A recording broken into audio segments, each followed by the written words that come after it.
everyone, I hope you're doing well. Thank you so much for watching and subscribing.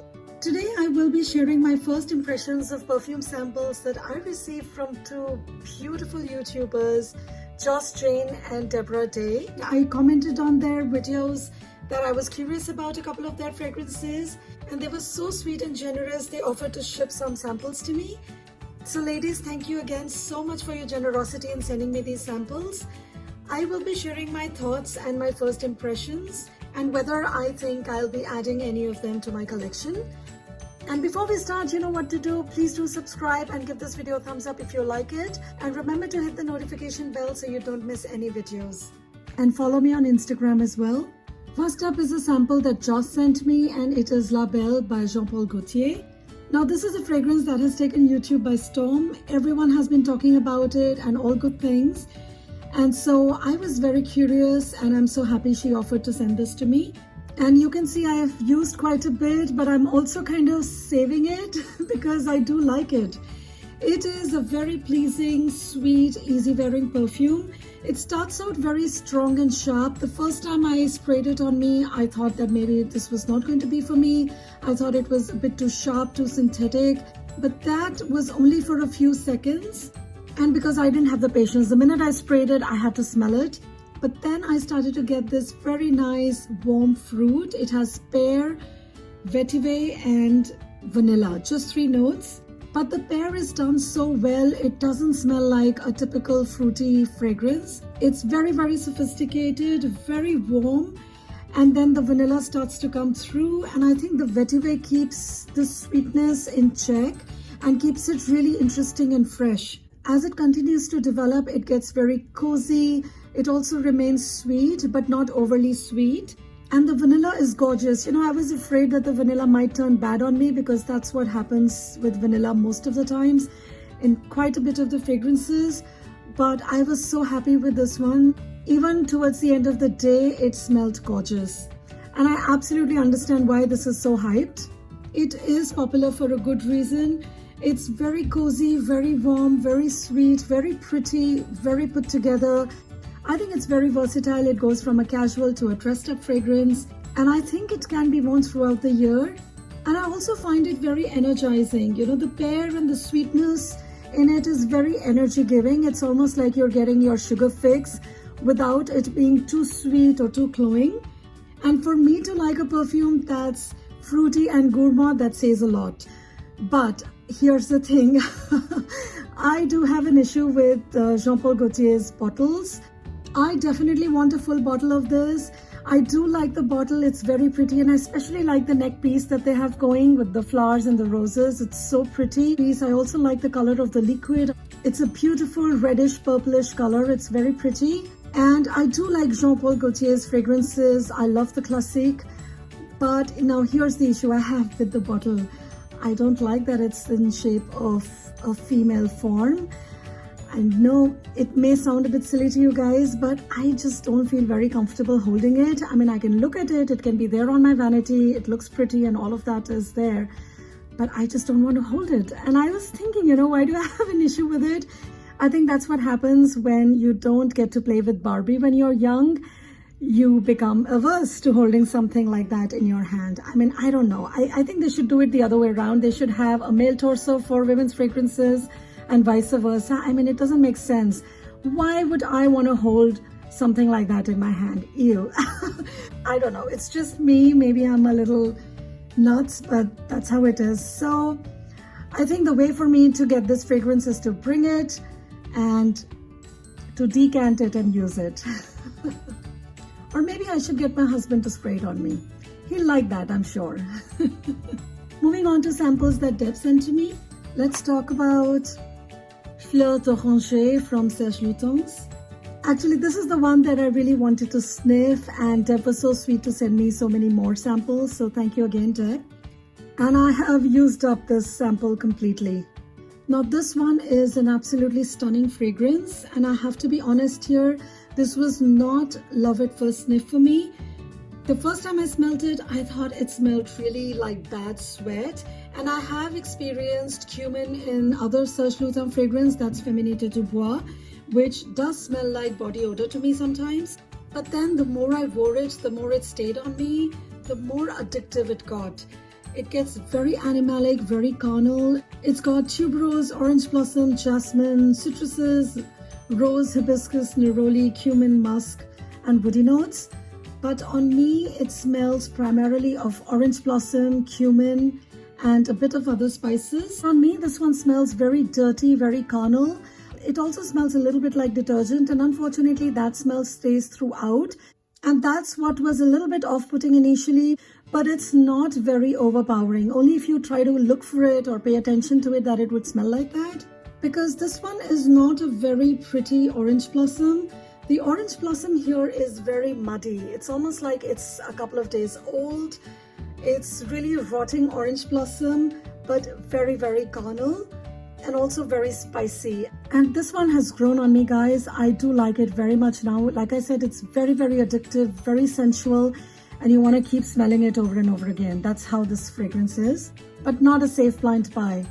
I definitely see myself adding this to my collection as well. It's beautiful. Next, let's look at Datura Noir from Serge Lutens. This also has been talked about quite a bit, and I was curious about it.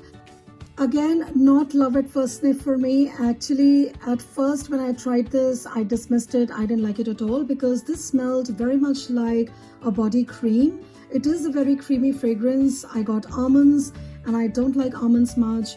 It also has coconut, and the first thing I get is almonds. And I thought, okay, this is not for me. It was a very typical almond vanilla kind of a fragrance. But then when I allow it to develop and focus on it, it smells really beautiful. The coconut starts to come through a bit more, and it also turns very green, very soft, and I start to get the florals, I get tuberose, and the almonds are not bitter at all, and they do tend to fade out after some time. Like initially it smells like a Laura Mercier body cream. So in that sense, it is very comforting, very delicious smelling. And at first I thought, okay, I don't need to get it. It's better to get Laura Mercier's cream. It's cheaper. And I thought this was not unique, not worth the price tag, and definitely not worth the full bottle. And also it smelled a bit gourmand to me, almost like a pina colada. Very beachy, like suntan lotion.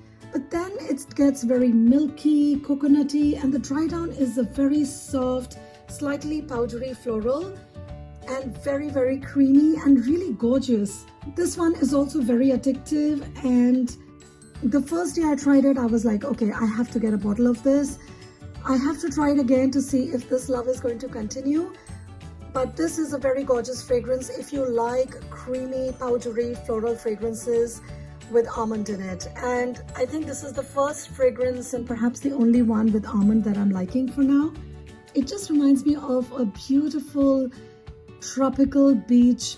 And although it does remind me of cream, body lotion, suntan lotion, it is very well made. It's very sophisticated. Even though it does remind me of suntan lotion, it doesn't smell like suntan lotion. I may not require a full bottle of this. Perhaps a decant would be good enough for me, maybe 10 ml or so. I'll see, depends on how much I end up craving it. Next up are fragrances from Swiss Arabian. This one is Hamsah. And I love this from first sniff, guys. This was a very interesting fragrance, and this one has orange blossom. The first time I sprayed it, I thought maybe this was a dupe for Fleurs d'Oranger. But then when I tried them side by side, this one is quite distinct and different. This one also has orange blossom. Maybe that's why I thought they smelled similar. This one all has gardenia, it has orange, honey, vetiver, and rose. And I was quite surprised to learn that this one has honey, because I usually don't like honey in my fragrances, but it works beautifully in here. It is quite sweet, but very light at the same time, slightly soapy. It does remind me of detergent as well. I don't know what's up with me. Everything nowadays is smelling like detergent to me, but it's still very light, very transparent, very airy. It's not a heavy floral at all. And after 2 hours or so, it becomes a skin scent. I think it has decent sillage. When I did spray it on both my wrists, I could smell it quite a bit. And it transferred to my clothes and it stayed on for quite a while. And to me, this one smells quite animalic as well. Very addictive. Yes, I think I'm going to have to get a full bottle of this one once I run out of this. Next is Sheila from Swiss Arabian. Now this one is a rose fragrance and it is quite sweet, quite delicious, very, very strong, very long lasting. Now this one is a very strong rose fragrance. It's very sweet, quite incensey, very intense, almost like sugary, syrupy rose. In India, we have something like a rose preserve, which has rose petals and a lot of sugar, and it's supposed to have many health benefits as per Unani and Ayurvedic medicines. Now this one smells quite a bit like that. So it does remind me of childhood, like we would just take a bite of it every now and then, and it's called gulkan. The gul is gulab, which is rose in Arabic, I think, and kand is sugar. So this one smells exactly like that for the first few hours. The rose is quite strong and it remains throughout the fragrance, and it does get quite woody in the dry down. And even though it's sweet, I have no problem with it. It smells just fine to me. I can handle that much sweetness. But then also remember guys, this is a sample size that I have, so I have not been spraying it too liberally, just 1 or 2 sprays at max. And it is very, very strong and potent. I think if I got a full bottle, I'll still not use more than a couple of sprays. And as it continues to develop, it gets very powdery, very soft, very woody. And this one has oud, but I don't get any oud in it. I only get rose, a lot of rose and vanilla and some patchouli. So I don't get any bitterness or any kind of oud kind of smell from it, which is a bit disappointing, but I guess it's okay. I already have a rose oud fragrance, so I don't mind this. This will be a nice addition to my collection. So if you like candied rose petals, give this one a try. I definitely see myself getting a bottle of this one. Next is Tocca's Bianca. This is an eau de parfum. This is inspired by tea time in Italy, and I do get a little bit of tea in it. The top notes of this one are lemon, bergamot, mandarin orange, lavender, and the middle notes are tea, rose, jasmine, and base notes are sugar and musk. It does smell very sweet, very floral in the opening, and I also get some tea.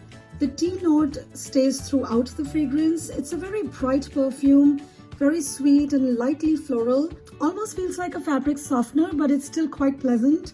It's very clean, musky, slightly powdery, and it's very, very musky. And I generally don't like musk much, although I don't mind it here. But I know I will not like it once I get the full bottle and I do my usual overspraying. And this one is a dabber, so I've not been able to get too much of it on my skin, just a couple of drops. So it remains just fine. But I don't think this is for me just because of the musk in it, which is really strong.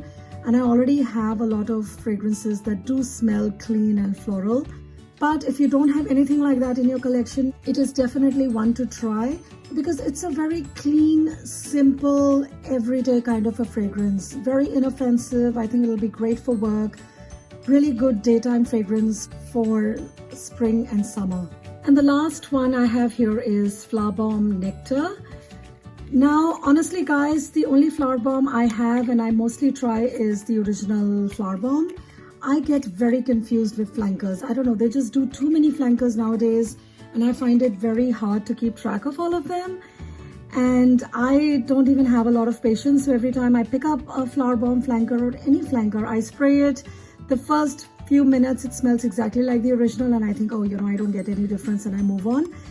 But I think that's where I have been going wrong. I should give it some time, because when I gave this one time, it did smell very, very nice. It dries down to a really gorgeous, sweet orange blossom fragrance. And I think you guys see a pattern here. I've been getting really into orange blossoms of late. It's springtime, summertime. I'm waiting for the orange blossoms to bloom in my garden. And maybe that's why I'm being drawn to everything with orange blossom in it. However, this one does smell slightly pungent because this one has gunpowder, and it's very interesting. I didn't know they put gunpowder in fragrances.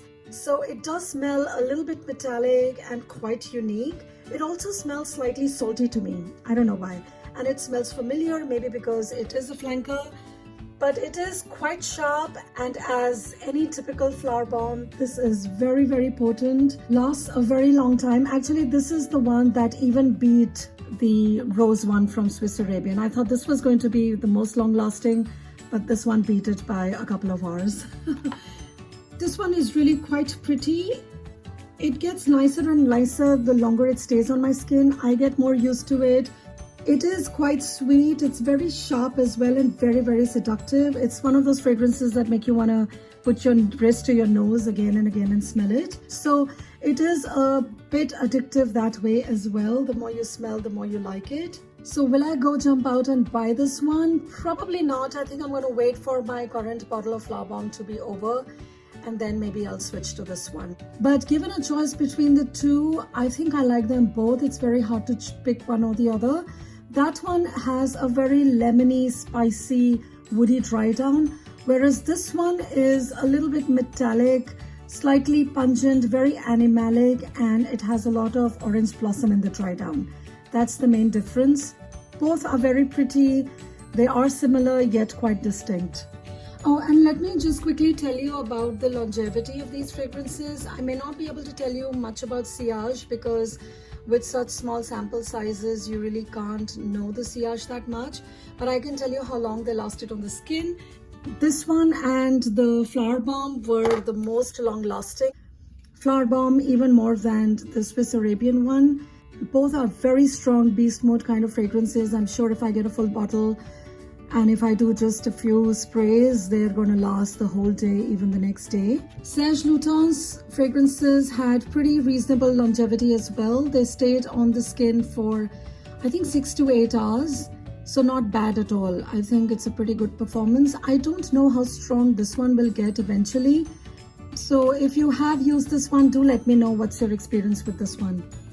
And La Belle is really beautiful. It stays on me all day, but this one is a more generous sample, so I've been able to spray a lot more on clothes and on my skin, but I don't have to touch it up. I get lovely whiffs of very cozy fragrance throughout the day. So it's really pretty and really good performance. Hamsah has average longevity. It lasted about 4 to 5 hours on me, but that was only one spray. So again, I think it'll perform a lot better once I have the whole bottle. Tocca's performance was not too great. It became a skin scent very quickly. It was gone in a couple of hours. But then again, I only got to dab it. Maybe if you have a bottle and spray it, it may last longer. So that was it, guys. Do let me know what you think of these fragrances if you've tried them. How have they worked for you? Which ones do you think are full bottle worthy? Let me know in the comments below. I will continue to try them, and if you have any further questions, do let me know in the comments below. Thank you so much again, Joss and Deb, for sending me these samples. I so appreciate it. Please give this video a thumbs up if you liked it, guys, and subscribe to my channel. Thank you so much for watching. I'll see you next time. Bye.